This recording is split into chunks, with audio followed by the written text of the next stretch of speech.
Hello, I'm Brady Wilson and I am a junior here at Waxahachie High School.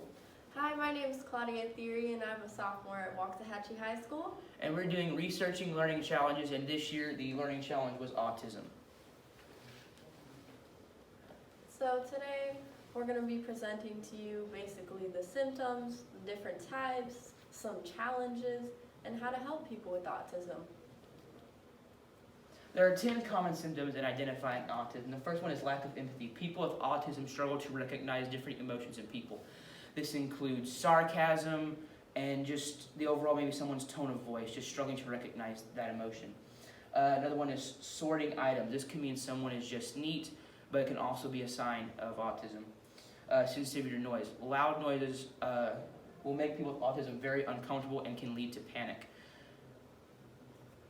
Another one is routine. While we may find ourselves being able to break a routine every now and then, for someone with autism, this is almost unbearable.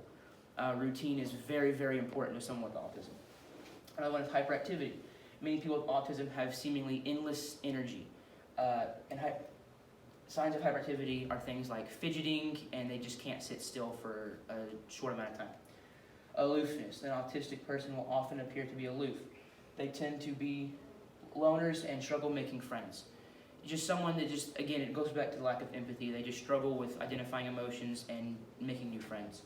No safety awareness. An autistic person is less likely than the average person to recognize potential danger, and they don't act accordingly. So if they're alone and they see a man offering candy in a white van, they might not sense that kind of danger.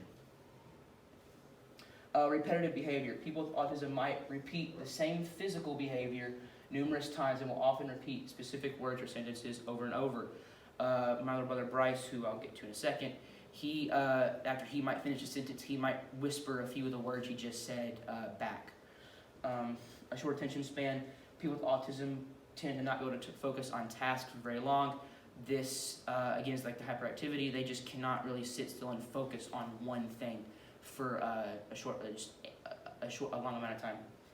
The last one is pica. Pica is the word used to label the act of eating substances that are not food. This includes mud, crayons, clay, or pretty much anything else that is not food.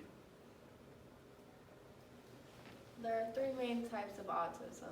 There's autistic disorder, Asperger's, and persuasive development. Each of these three types affect everybody differently because we're not all the same, and each diagnosis is different dependent on the person. There's so many different ways to help somebody with autism.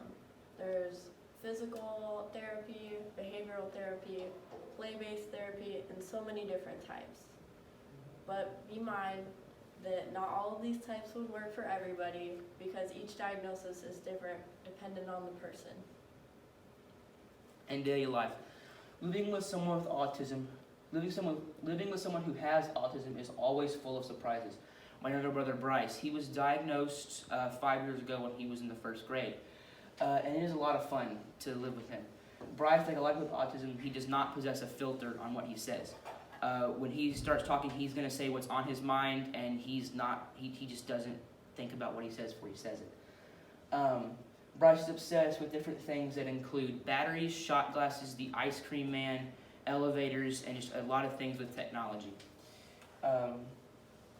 Bryce does very well in school, and he's a very, very smart kid. The only problem is if he doesn't want to work that day, no force on this earth can make him work. Bryce, there's no doubt that Bryce is one of the kindest people you will ever meet, and he's always willing to help people, and there's no doubt that your day will be brightened by Bryce's presence. And here are our credits. Thank you. Thank you.